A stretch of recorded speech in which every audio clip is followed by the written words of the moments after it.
à juger la terre qu'il y en a beaucoup qui ne comprendront pas ce qui se passe. Voyez, comme je l'ai dit dimanche dernier, lorsque le coronavirus est arrivé, beaucoup ont voulu comprendre. Vous êtes avec moi? Aujourd'hui, qu'on a fait en sorte d'essayer de gérer le problème, il y en a plein qui ont pris la Bible et qui l'ont mis soit sur leur lit dans un tiroir et qui ne savent même plus qu'ils ont une Bible dans le tiroir.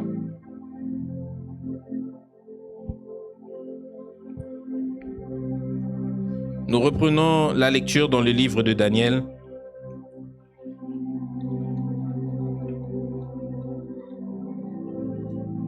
Daniel au chapitre 12. Nous continuons la lecture à partir du verset 11.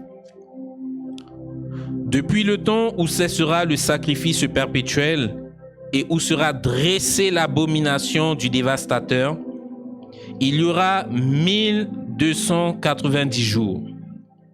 Heureux celui qui attendra et qui arrivera jusqu'aux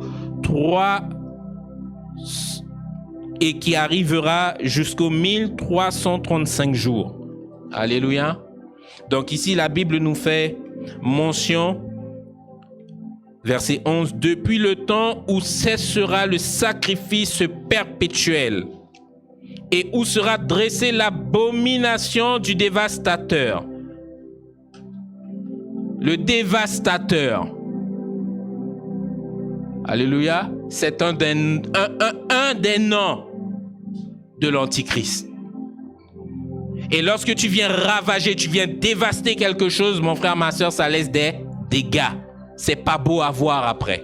Donc juste sur ce nom-là, vous comprenez qu'il ne faut pas être là lorsque cette personne-là fera son apparition. Donc, la Bible nous dit, dans le passage que nous venons de lire, depuis le temps où cessera le sacrifice perpétuel. C'est quoi le sacrifice perpétuel, frères et sœurs? Et qu'est-ce que le sacrifice perpétuel symbolise?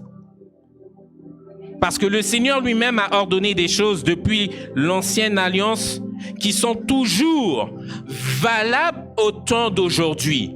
La Bible nous dit le sacrifice perpétuel, ce qui veut dire que c'est quelque chose qui n'a pas de fin. Peu importe l'époque, peu importe la modernité, c'est quelque chose qui restera en vigueur.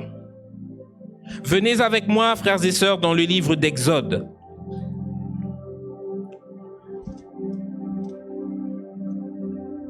Nous allons prendre le chapitre 29.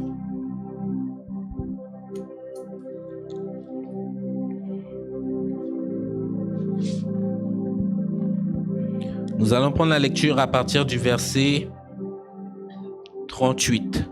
Pour ceux et celles qui ont une Bible, dans ma Bible, ce passage a pour titre l'Holocauste perpétuel. Le sacrifice perpétuel, c'est un holocauste.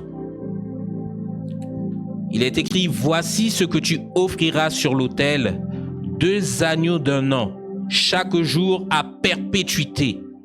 Tu offriras l'un des agneaux le matin et l'autre agneau entre les 2 soirs. Tu offriras avec le premier agneau un 10e d'épha de fleurs de farine pétrie dans un quart d'huile d'olive concassée et une libation d'un quart de vin. Tu offriras le second agneau entre les 2 soirs avec une offrande et une libation semblable à celle du matin. C'est un sacrifice consumé par le feu d'une agréable odeur à l'Éternel. Voici l'holocauste perpétuel qui sera offert par vos descendants à l'entrée de la tente d'assignation devant l'Éternel. C'est là que je me rencontrerai avec vous, dit le Seigneur, et que je te parlerai. Je me rencontrerai également avec les enfants d'Israël, donc avec le reste du peuple. Et ce lieu sera sanctifié par ma gloire. Je sanctifierai la tente d'assignation et l'autel. Je sanctifierai Aaron et ses fils pour qu'ils soient à mon service dans le sacerdoce. Verset 45. J'habiterai au milieu des enfants d'Israël et je serai leur Dieu. Ils connaîtront que je suis l'Éternel, leur Dieu, qui les ai fait sortir du pays d'Égypte pour habiter au milieu d'eux. Je suis l'Éternel. Donc, l'holocauste perpétuel demande à ce qu'un agneau soit sacrifié le matin et qu'un autre soit sacrifié le soir. Ça devait être fait tous les jours, tous les mois, sans interruption, toute l'année. Aucune interruption. Mais la Bible nous dit, dans le passage de Daniel 12 au verset 11, que lorsque l'Antichrist fera son apparition, il fera cesser le sacrifice perpétuel. Et on vient de voir, qui dit sacrifice, dit qu'il faut obligatoirement ce que l'on appelle un temple, un autel. Lorsqu'on lit la parole de Dieu, on comprend que de temples, il y en a déjà eu 2. Et au temps où nous sommes là, il faudrait qu'il y ait un temple. J'aimerais vous dire, frères et sœurs, que le 3e temple, à partir du moment qu'il sera construit, le monde devra prêter attention à ce qui se passe. On a une conférence, cela remonte à des années chez le Bishop George, où il nous disait que la nation d'Israël, au jour d'aujourd'hui, a déjà tout le matériel, les pierres, les faudes, tout ce qui concerne les tenues des sacrificateurs. Ils ont même également l'emplacement pour construire le temple. Ils attendent qu'une seule chose, le feu vert. À partir du moment que l'autorisation sera donnée, ce sera critique. Donc, avant qu'on arrive dans toutes ces choses, et avant que certains ne soient pris dans la tribulation et la grande tribulation, frères et sœurs, soyez avisés et faites attention, parce que ce sera critique, très critique. La Bible nous dit, nous retournons dans le livre de Daniel, depuis le temps où cessera le sacrifice perpétuel et où sera dressée l'abomination du dévastateur. L'Antichrist aujourd'hui, il vient arrêter le sacrifice perpétuel. On vient de le voir.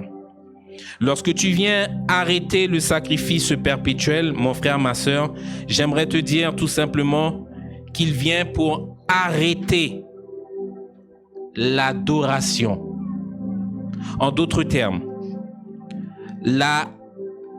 le fait d'exercer le sacrifice permettait au peuple de maintenir une relation constante. Puisque n'oubliez pas, j'ai dit que le sacrifice se fait le matin et le soir, du lundi au vendredi, du lundi au dimanche, toute la semaine, tout le mois et toute l'année. Et quand l'année se termine, c'est reparti la nouvelle année. Donc, au travers de cet acte-là, c'est un lien constant qui est établi entre Dieu et l'homme. Donc, en gros, vous voyez à la fin que le Seigneur dit, il viendra habiter au milieu de son peuple. Cela veut dire quoi? Que Dieu sera présent au travers de cet acte, là, au milieu du peuple. Et il se révélera à son sacrificateur, mais il se révélera également aux enfants d'Israël, donc à tout le peuple. Ce qui fait qu'aujourd'hui, par cet acte-là, le peuple peut être en communion avec le Seigneur. Mais l'Antichrist, lui, il vient supprimer ça. Je vous ai dit quoi les dimanches passés? À partir du moment qu'il viendra, il viendra avec sa propre vision, il viendra avec ses propres lois, avec ses propres principes.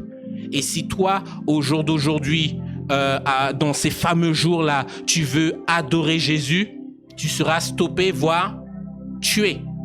Donc, il vient arrêter ça, afin que l'homme ne puisse plus être en communion avec le ciel.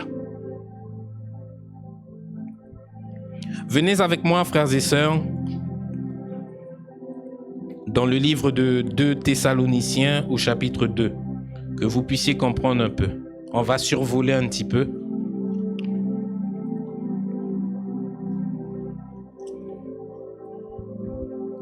Donc, il y a un temple, le 3e temple de la tribulation et de la grande tribulation qui sera établi. Et l'Antichrist lui-même fera son apparition et il rentrera dans ce temple-là. Mais pour y faire quoi? Premièrement, pour arrêter le sacrifice perpétuel. Mais dans quel but? Donc, 1 Thessaloniciens, frères et sœurs, disons pas 1, 2 Thessaloniciens, à partir du chapitre 3. Nous prenons la lecture à partir du verset 3, si je ne me trompe pas. Il est écrit, le Seigneur est fidèle, il vous affermira et vous préservera du malin. Nous avons à votre égard cette confiance dans le Seigneur. Non, ce n'est pas ça. On est bien dans 2 Thessaloniciens.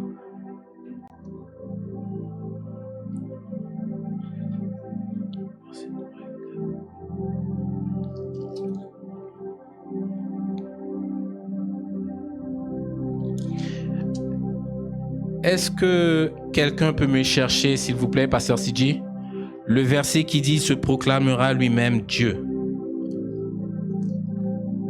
Je ne l'ai pas bien noté sur mes affaires. Donc, on est bien dans le livre. Verset 4, d'accord. Donc, j'ai pris les passages qui sont plus hauts. Donc, nous relisons à partir du verset 3. Il est écrit...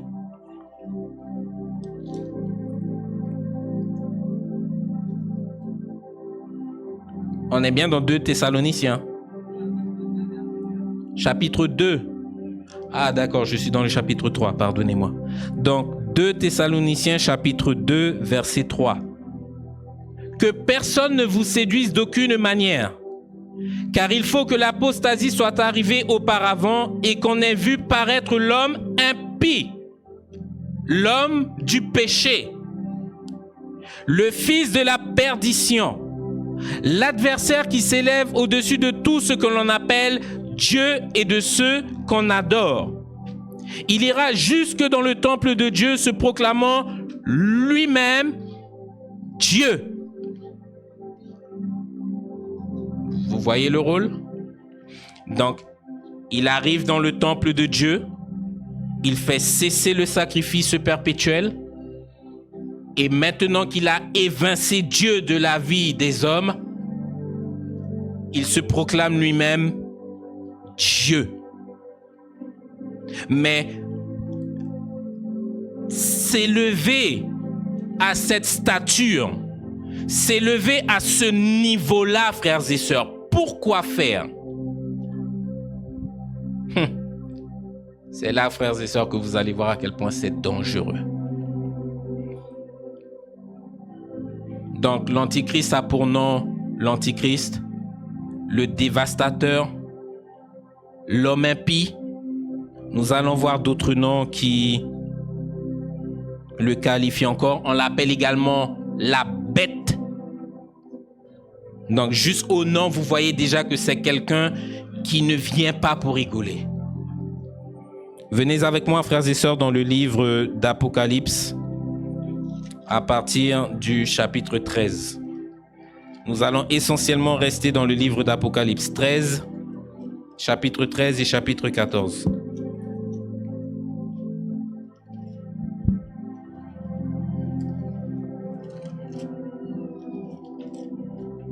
Apocalypse 13,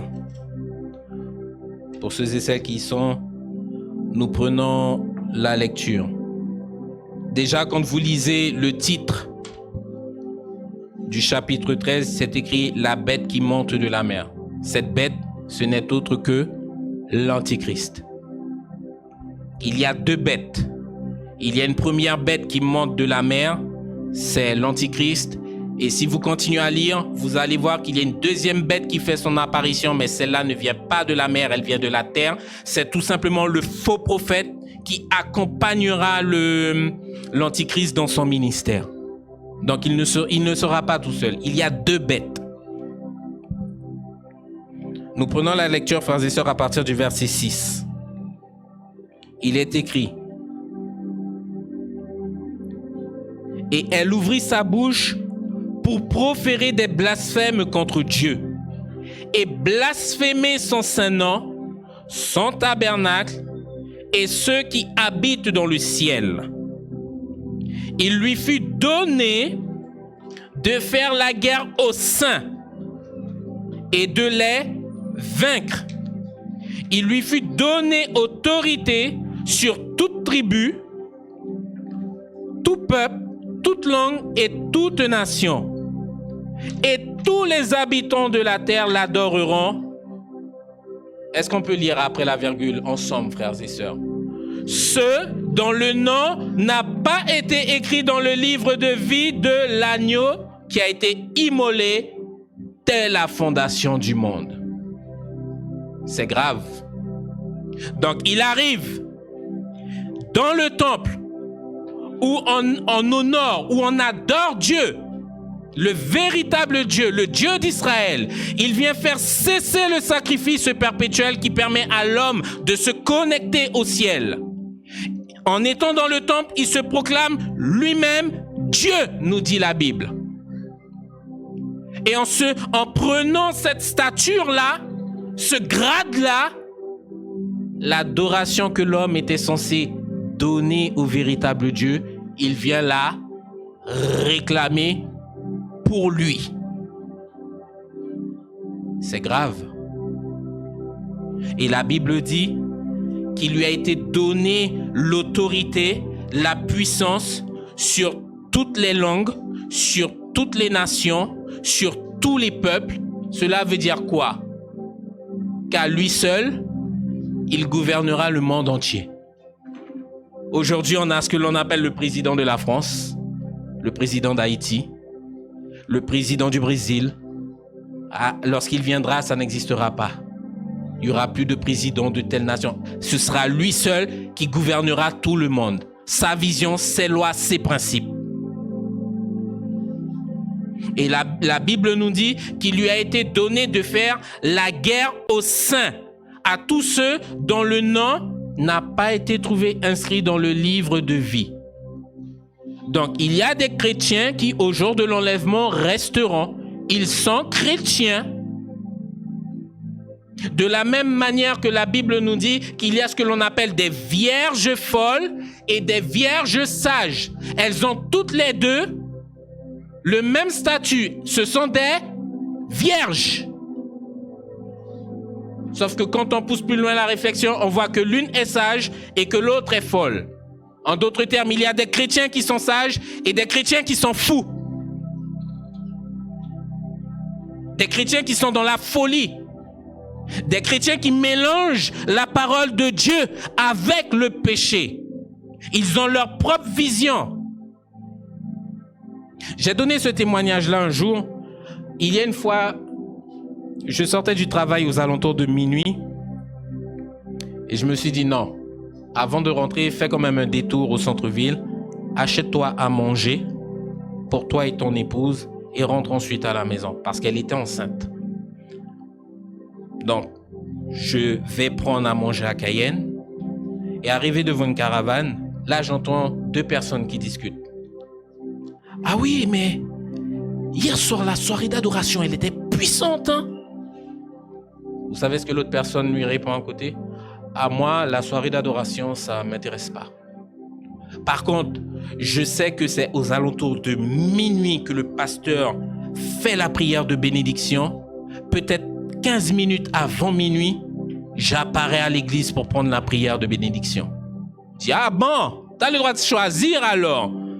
Tu viens pas à l'église pour adorer, mais quand la prière de bénédiction se fait, il faut que tu sois là pour prendre la bénédiction. C'est comme si on vous dit, on ne vient pas au culte, mais quand on sait que le culte se terminera, 15 minutes avant, comme le pasteur va bénir le peuple, même en direct, on vient s'asseoir, on vient remplir l'église, parce qu'on veut la bénédiction. Dis, ah bon, j'entends ça, et puis je me dis dans ma tête, mais je savais pas qu'en venant à l'église, on avait le droit de choisir. Ah ben non, frères et sœurs, tu prends tout ou rien. Tu n'as pas le droit de choisir avec Dieu, je veux ci, je veux ça. Non, tu prends tout ou rien.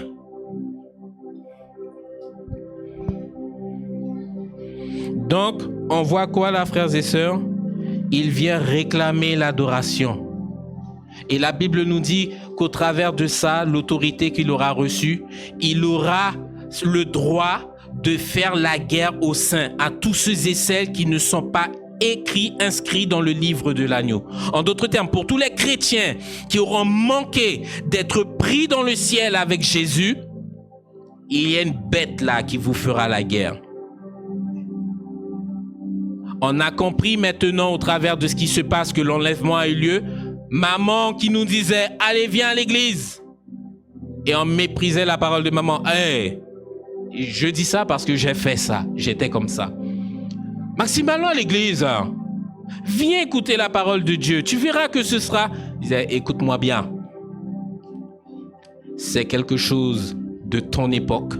C'est pas quelque chose qui m'intéresse. » Elle fermait la porte de la chambre et puis je retournais me coucher. Parce que vraiment, l'église, ça ne m'intéressait pas. Jusqu'à ce que le jour, le Seigneur lui-même se présente à moi alors que je dorme et il me dit, faut répondre à l'invitation.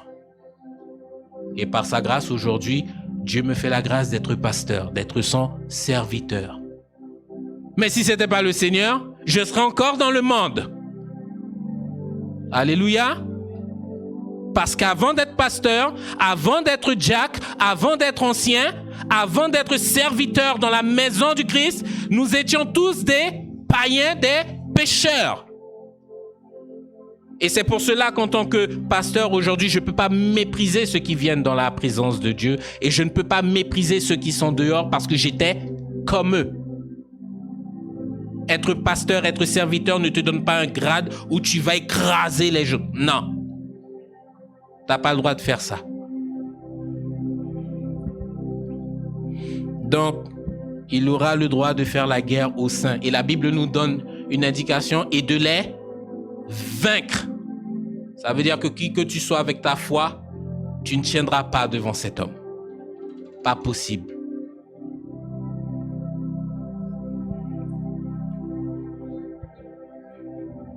Il lui fut donné de faire la guerre aux saints et de les vaincre. Il lui fut donné autorité sur toute tribu, tout peuple, toute langue et toute nation.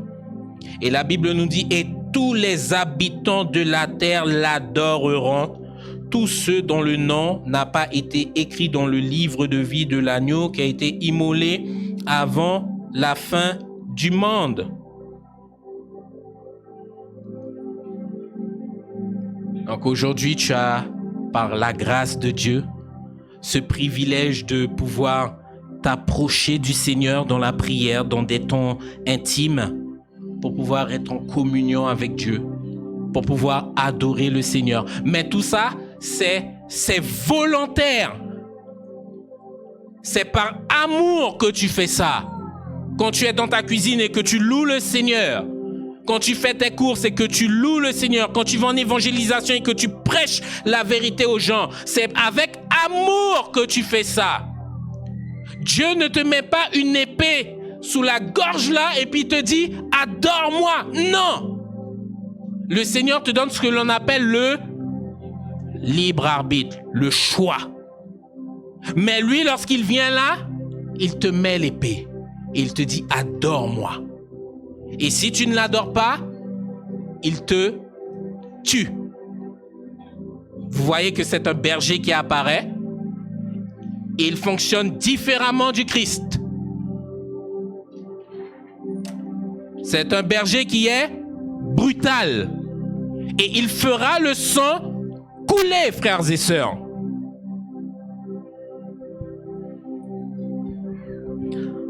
Apocalypse 13, nous continuons toujours. Venez avec moi dans le verset 14, frères et sœurs. Il est écrit... Le verset 14, par contre, si vous remontez un petit peu plus loin, plus haut, au niveau du verset 11, c'est écrit la bête qui monte de la terre. Ici, on commence à toucher le faux prophète qui, pendant le temps de la tribulation, accompagnera le ministère de l'Antichrist. Regardez le rôle du faux prophète qui vient avec l'Antichrist. Verset 14, il est écrit. Et elle séduisait les habitants de la terre par les prodiges qui lui a été donné d'opérer en présence de la bête, disant aux habitants de la terre de faire une image de la bête qui avait été blessée par l'épée et qui vivait. Il lui fut donné d'animer cette image afin que l'image de la bête parle et qu'elle fasse que tous ceux qui n'adorent pas l'image de la bête soient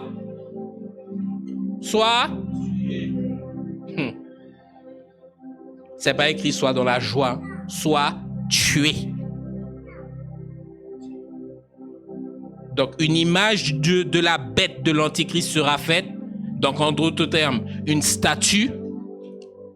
Et ce faux prophète-là vous fera comprendre que c'est lui le Seigneur. Bénissez-le, adorez-le.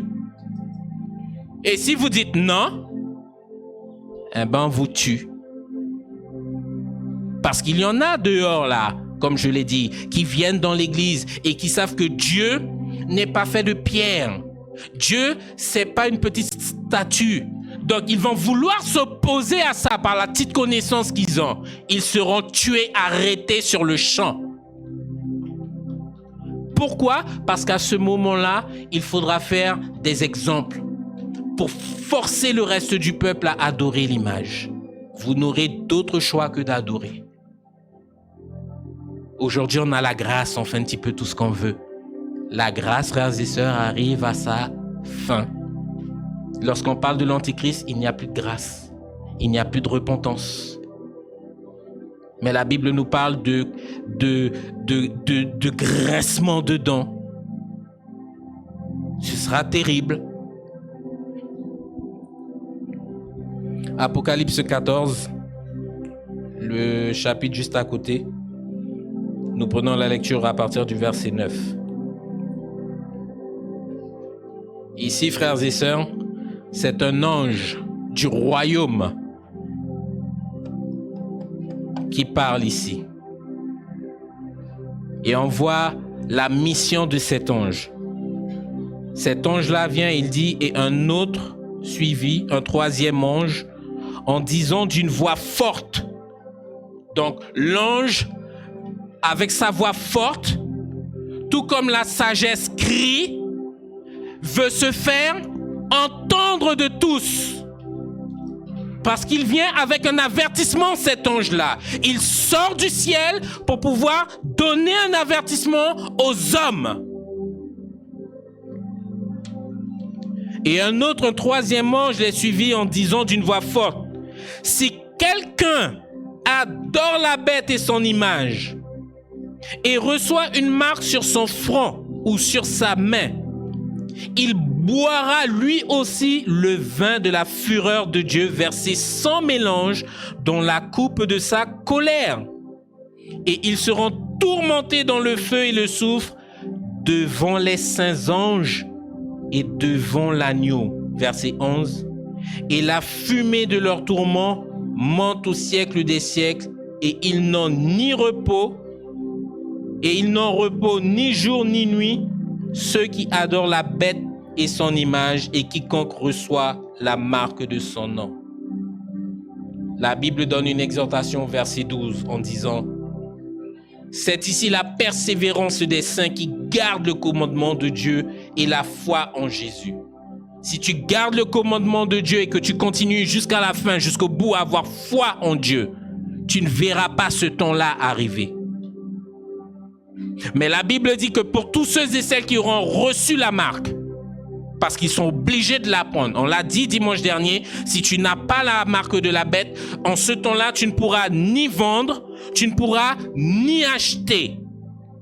Donc tu vas mourir de soif et tu vas mourir de faim. C'est déjà brutal ça. Donc on va te forcer à prendre la marque. Et une fois que tu as pris la marque, tu vas devoir adorer la bête. Et si tu prends la marque et que tu adores la bête, l'ange lui-même qui a donné l'avertissement te dit Si jamais vous adorez la bête et que vous avez la marque, c'est en enfer que vous allez terminer. Et la Bible dit que dans ce lieu de tourment, la fumée là, parce que vous savez que là où il y a du feu, il y a de la fumée. Donc si tu es jeté dans le lac de feu, tu seras en train de brûler. Et la fumée de tes tourments là, la Bible dit que cette fumée là s'élèvera au siècle des siècles. Ça veut dire que éternellement tu seras en train de brûler là. Et il n'y aura rien du tout pour te sortir de là, rien du tout pour te venir en aide. Est-ce qu'on peut imaginer ça un petit peu?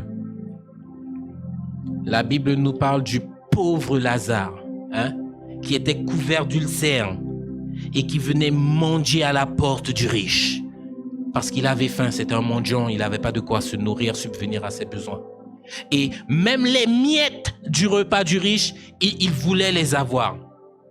Mais le riche n'avait aucun égard pour la personne du pauvre là qui venait manger à sa porte. La Bible nous dit que Lazare, dans toute sa condition, il avait pour compagnie quoi? Les chiens. Donc, il était déjà malheureux, couvert de bobos partout, et les chiens étaient autour de lui en train de lécher ses plaies. Imaginez ça. Imaginez ça, frères et sœurs. Comment tu fais pour voir une personne dans une condition pareille? Tu as toutes les ressources nécessaires pour pouvoir l'aider et tu ne le fais pas. C'est grave.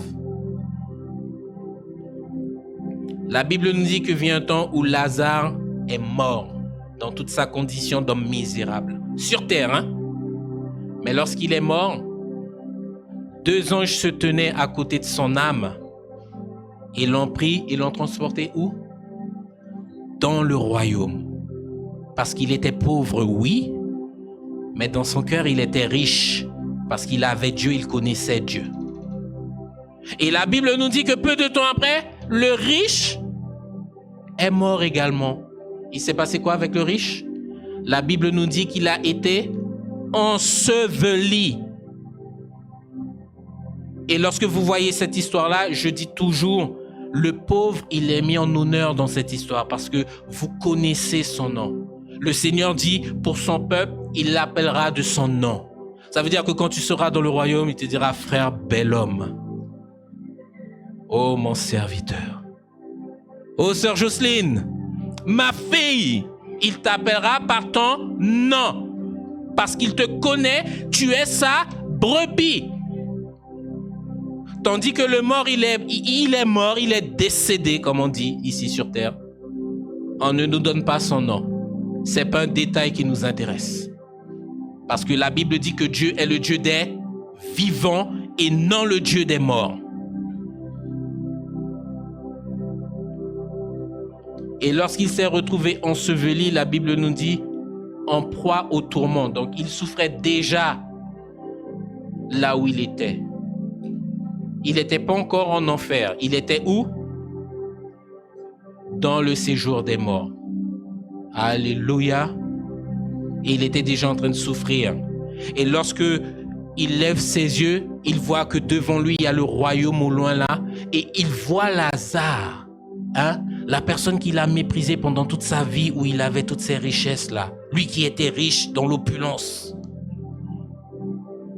Et il appelle Père Abraham. Il reconnaît Abraham là-bas là. Et il dit à Abraham, envoie Lazare s'il te plaît. Comme si Lazare c'est un serviteur, une personne de second rôle, de seconde zone. Envoie Lazare là s'il te plaît. Pour qu'il trempe son doigt dans l'eau et qu'il vienne rafraîchir ma bouche. Parce que je souffre cruellement là où je suis en ce moment. Il a fait sa demande à Abraham. Est-ce que Abraham a été réceptif? Non. À partir du moment que tu es tombé en enfer, je l'ai fait la dernière fois pour vous, tu pourris là, il n'y a pas de prière, il n'y a pas de miséricorde. Tu pourras prier, te mettre à genoux, te lamenter, te repentir, ça n'aura aucun effet. Parce que tu as déjà atterri là. Même Jésus, dans son amour pour toi, parce que Dieu est bon et dans son amour, il aime tous les hommes. Dans son amour, il a été à la croix pour tous les hommes. Il a été à la croix pour le bon et pour le méchant, afin que le méchant puisse revenir de sa mauvaise voie. Mais même dans tout son amour, il ne pourra pas te retirer de là. Il ne pourra rien faire. Tu veux savoir pourquoi, mon frère, ma sœur? Parce que c'est toi qui as choisi d'aller là-bas. La Bible dit quoi? Il vous sera fait selon votre foi. Dieu te donne ce que ton cœur désire. Tu as été dans le péché, mais pourquoi je ne vais pas te donner l'enfer? Tiens, va là-bas puisque c'est là-bas que tu veux aller. Sauf qu'une fois allé là-bas, frères et sœurs, il y en a aujourd'hui qui sont déjà en train de pleurer, de reconsidérer leur voie. Parce que la Bible nous le montre. Lorsque cet homme riche-là a vu qu'il n'avait pas de miséricorde, qu'il n'avait pas droit à un peu de soulagement dans sa souffrance, il a demandé quoi au Père Abraham? S'il te plaît. S'il te plaît, Père Abraham. Je sais que pour moi, c'est déjà terminé. Mais j'ai 5 frères qui sont dans le monde. S'il te plaît, envoie quelqu'un les avertir afin de leur dire de ne pas venir où je suis là. Il se soucie même plus de lui, il se soucie de ses frères qui sont toujours vivants. Ce qui veut dire que je me pose une question. Si lui, il était riche et qu'il méprisait Lazare qui était pauvre, ses frères se trouvent dans quelles conditions, frères et sœurs? Ses frères également sont riches. Et certainement que ses frères doivent également mépriser Dieu, mépriser la personne du pauvre. Donc maintenant que lui, il a goûté à la sentence, il prie à Abraham pour lui dire « Envoie du monde pour avertir mes frères qui sont encore vivants et qui ont encore ce temps de grâce pour pouvoir changer. » Mais Abraham lui dit « Mon enfant, ce n'est pas possible. Ils ont déjà les prophètes, qu'ils écoutent les prophètes. Parce que le prophète, il vient de qui? Il vient de Dieu. Le prophète, lorsqu'il parle au nom de Dieu. Donc, qu'ils écoutent les prophètes. Certainement, tu as entendu parler de Jésus, tu as entendu des prophéties, mais tu n'as pas écouté. La même chose leur sera donnée également. Alors, frères et sœurs, faites attention, parce que ce sera critique. Daniel 12, frères et sœurs, dernier passage, avant de clôturer.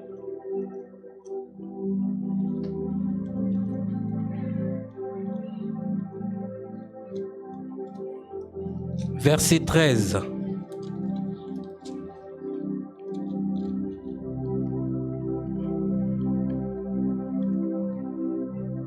C'est le dernier passage. Il est écrit, là c'est le Seigneur qui s'adresse directement à Daniel, « Et toi, marche vers ta fin. Tu te reposeras et tu seras debout pour ton héritage à la fin des jours. » Il dit bien à Daniel, « Et toi, marche vers ta fin. » En d'autres termes, il exhorte son serviteur qui lui est agréable à continuer à marcher sur le chemin, le droit chemin, le chemin de la justice, le chemin de la vérité. Et il dit à son serviteur, marche jusqu'à ta fin. En d'autres termes, lorsque tu marches, regarde droit devant toi. Ne regarde pas à gauche, ne regarde pas à droite, ne regarde pas derrière toi, mais continue à avancer vers le royaume. Et il lui dit bien, tu te reposeras. En d'autres termes, il prévient son serviteur en lui disant, tu vas connaître la mort. Mais parce que tu es béni de Dieu, regardez ce qu'il lui dit là à la fin, tu seras debout pour ton héritage à la fin des temps. En d'autres termes, Daniel avec ça là, je peux vous dire que demain matin, si vous êtes pris dans le royaume, vous allez rencontrer Daniel là-haut, le prophète de l'Éternel. C'est une exhortation aujourd'hui qui est faite à l'Église. Frères et sœurs, On vient de voir qu'il y a deux catégories de personnes. Il y a les justes et les injustes, les méchants. Alléluia. De la même manière qu'il y a également deux chemins. Le chemin étroit et resserré qui mène à la vie éternelle et le chemin large et spacieux que tout le monde emprunte. La Bible nous dit que sur ce chemin-là, le monde entier se trouve. Et sur le chemin du Seigneur, il y a très peu de personnes qui marchent là-bas. Et le Seigneur, au travers de Daniel, te donne cette exhortation ce matin en te disant, fais le bon choix, marche sur le bon chemin, combat le bon combat. Parce que si jamais tu te perds, je ne pourrai rien faire pour toi.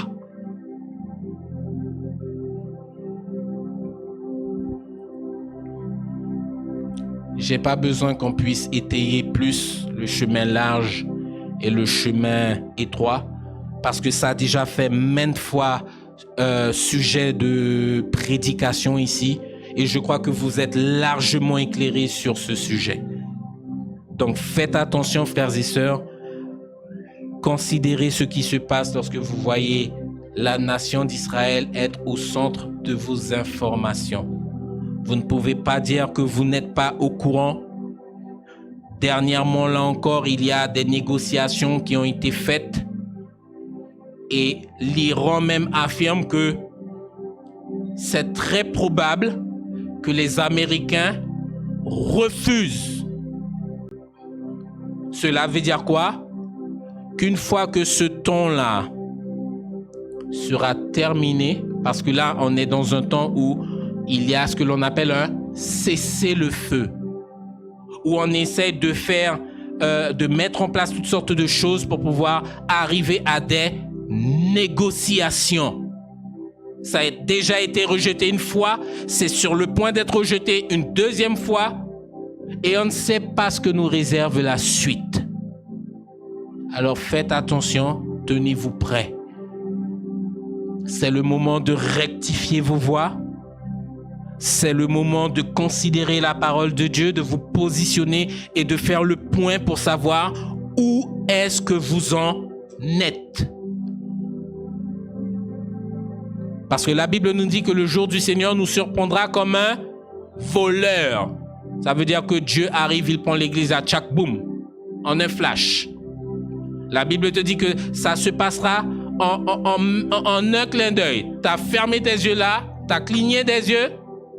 Il y a déjà plein de monde dans la salle qui sont partis. Tu n'as pas vu à quel moment. Qui est passé par la porte? Comment ils sont partis par le plafond? Est-ce qu'ils ont... Tu ne sais pas. Tu as juste cligné des yeux, il n'y a plus de personne à côté de toi. Et l'homme de Dieu lui-même nous décrit cet événement-là en disant, pour ceux et celles qui sont éclairés, tout ce que vous allez voir, c'est le costard, la chemise, la cravate, le pantalon, la montre que tu tiens à ton poignet qui seront restés à la place où ceux et celles qui étaient assis, ça va rester. Alors là, tu sauras que, la sœur Jocelyne est partie, ce sont ses linges, c'est ce qu'elle avait sur elle là. Tu vas te poser tes questions, c'est déjà trop tard. Tu auras juste les linges là qui vont témoigner qu'il y avait des personnes assises là. C'est tout. Le corps, lui, il a déjà disparu. Pareil pour les enfants. La Bible dit quoi concernant les enfants? Le royaume des cieux est à eux. Ils sont encore petits, ils sont encore innocents. Ils n'ont pas encore volé, ils n'ont pas encore menti, ils n'ont pas encore commis les péchés d'une gravité que toi tu as déjà commis et connu. Et la Bible te donne un avertissement, même une exhortation, un conseil même. Ressemblez aux petits enfants.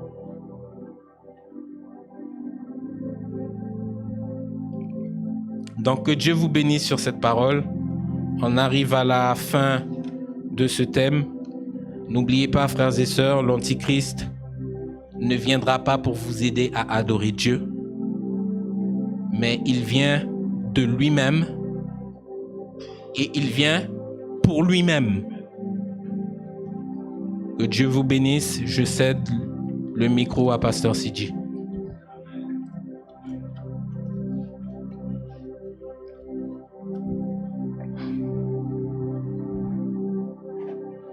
Amen. Puissant enseignement, peuple de Dieu. Et donc je vais juste répéter cette phrase pour conclure. Que celui qui se souille encore, et que celui qui se sanctifie encore. Amen. Je vous invite à vous mettre debout. Et si vous avez à cœur de renouveler votre alliance avec le Seigneur, nous allons faire en sorte de faire assez souvent la prière du salut. Parce que chaque jour, peuple de Dieu, est une grâce, est une opportunité faite par le Seigneur pour vous rapprocher de lui, pour revenir de vos mauvaises voies, pour changer. Et s'il est nécessaire que nous fassions la prière du salut chaque dimanche, nous le ferons. Nous le ferons parce que, peuple de Dieu, nous mettons notre salut en danger tous les jours. Tous les jours, nous le mettons en danger. Et si nous manquons de nous repentir, peuple de Dieu, nous serons perdus. Alors ceux qui veulent répéter cette prière, je vous invite à le faire.